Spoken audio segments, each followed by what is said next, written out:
So anyway, I get up and boom. So we go in next door, and here's the executive committee. And so get started, and the mayor said, well, we're going to go through the offices. And so I said, well, Mr. Mayor, are you going to take it from the top of the ticket or from the bottom? Because what we did was we picked out the sanitary district. There was a spot there that nobody had been, you know, so I figured if you try treasurer or something like that, you would run into a lot of different problems. But this one, okay, especially since the leaders were all to be brought in, and et cetera. So, okay, so we get started. So all of a sudden, he called on Vito Marzullo, and Vito Marzullo nominated Jerry Cosentino, who didn't exist really at that time. Right. You know, he existed enough to know what he was about, but not, you know. So, and then I'm watching the mayor, and he's going like this, you know, with the eyes. And one guy after another is getting up to second, da-da-da-da-da. Well, I didn't know that Jerry was from Bridgeport, and I didn't know that Jerry and Richie were from, you know, all that. So, in any event, the only guy that, so then I said, so Marzullo, who had treated me like I was his nephew, you know, because he was a friend of my dad's, you know.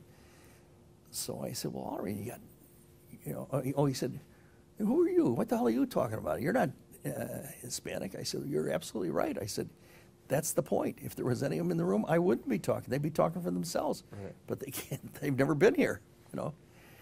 And I said, you know, you've got a lot of people. What do you mean? God damn it. Excuse me. You can't put that in there. You know, Vito was.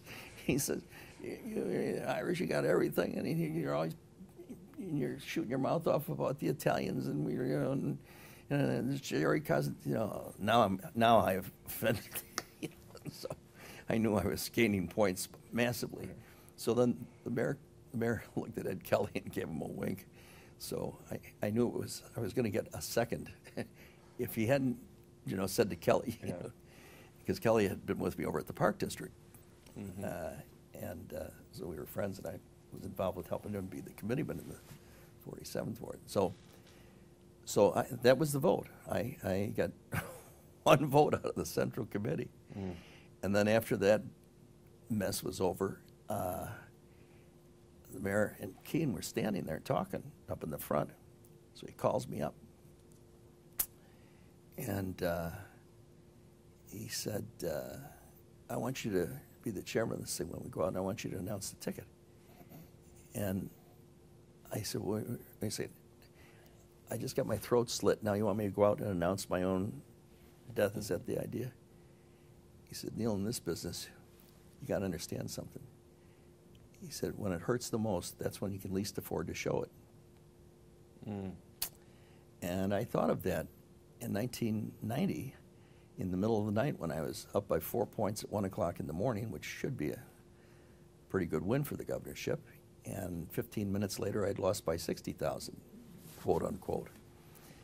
And I remember the mayor saying, when it hurts the most, that's when you least afford to show it. And that's why we acted the way we did. We went downstairs and be positive. And somebody said something about Edgar, and I said, no, we're one state, one people. That's what we've always worked for.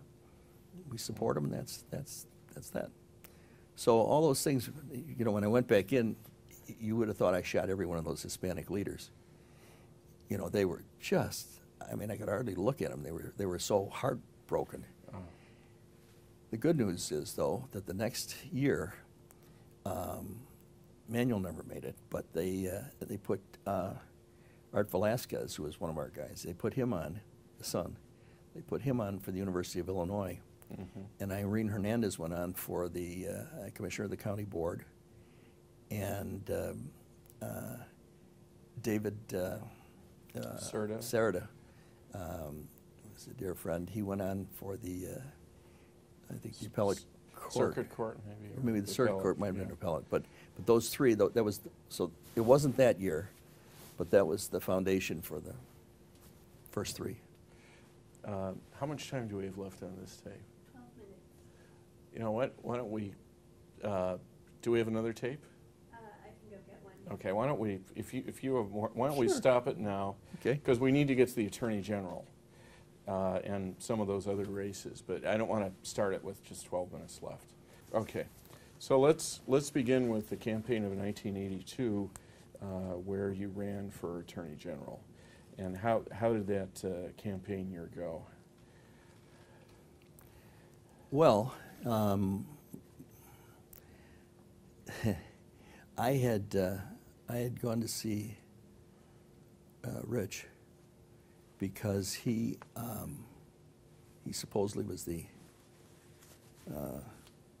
campaign manager for me for the Secretary of State thing that we were talking about before I became an expert on early retirement. And told him that I wanted to run for Secretary of State 4 years later. And he told me he had already made a commitment to Cosentino, which I thought was pretty remarkable. In any event, that's why I didn't, Yeah. I stayed in banking. Then I had,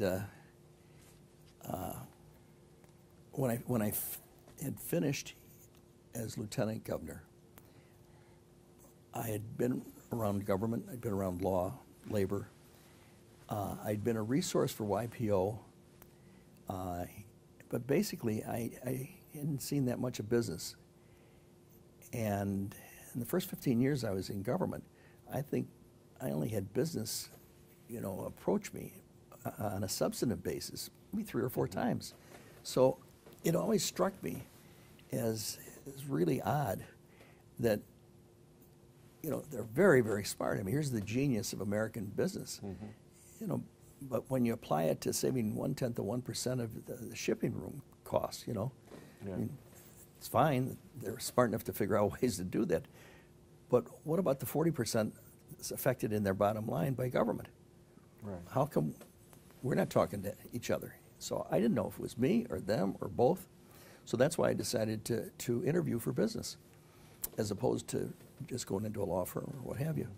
In fact, I probably would have gone to work for Newton. It's Italy and Austin. Yeah, Right. Because Newton and Maury Liebman were good friends of mine and had talked to me about it.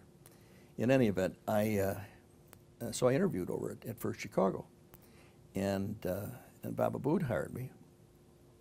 He made me a vice president of the bank and senior vice president of real estate research, which was one of their subsidiaries. I went over to real estate research, and after a few months, Tony Downs, who was Jim Downs' son, was the head of real estate research.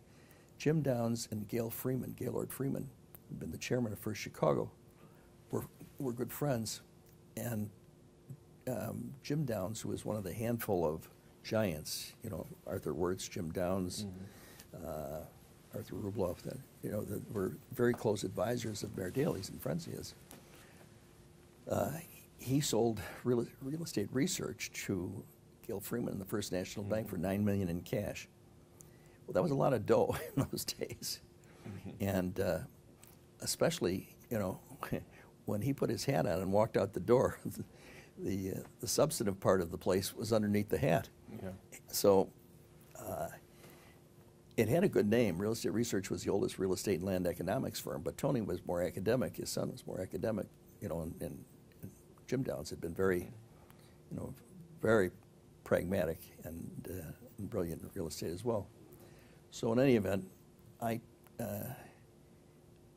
told Bob that, and I said, this thing is going down the drain.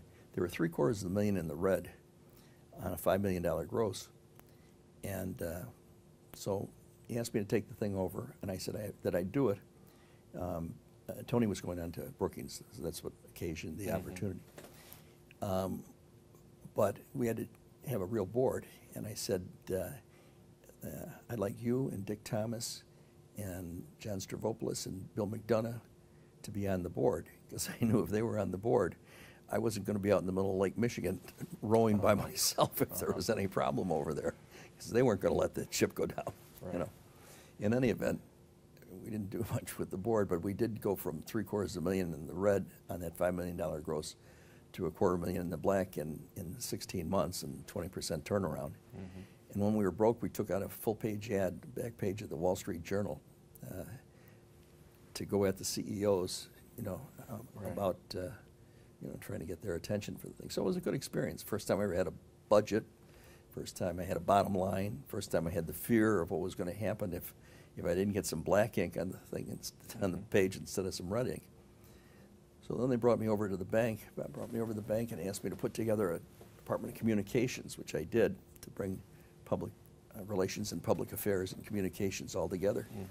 And that put me on the executive committee of a $32 billion bank. So I got a chance to be a department head and see, some of the inner workings of that kind of situation. And then I was sent to China with Bill McDonough and Norman Ross, who worked for me over there,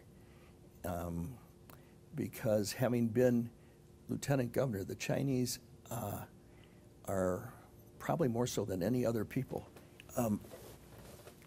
are very respectful of people who have held elected public office, elected by the people, So the question was whether we were going to be given the opportunity to be the first bank in the Western Hemisphere to have the first office physically in China, and also, as it turned out, they had never had a corporate board meeting in China, so we also became the first corporate board meeting in China. So the three of us went over there, and on the way over, in my head, I was running for the United States Senate, which I'd been offered by a number of people, and I was just going to do the China thing and then do this tour with the Council of Foreign Relations had set up with some help from Lou Lerner, who was then the ambassador in Norway, through Western Europe, getting some background in that area for the Senate race. So in any event, we won.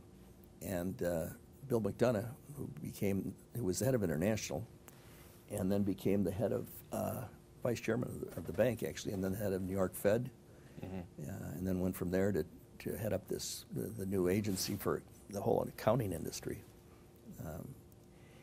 He and I were the ones in the room, and so after they indicate that they would be willing to give it to us, McDonough, but they want the whole board to come to China.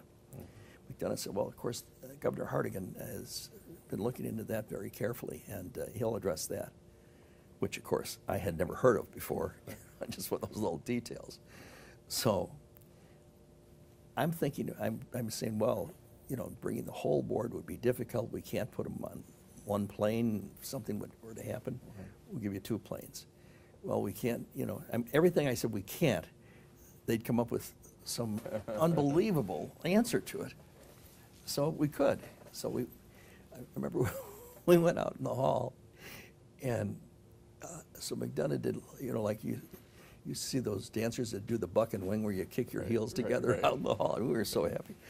And we found 1 bottle of scotch in China, and that was our celebration that day.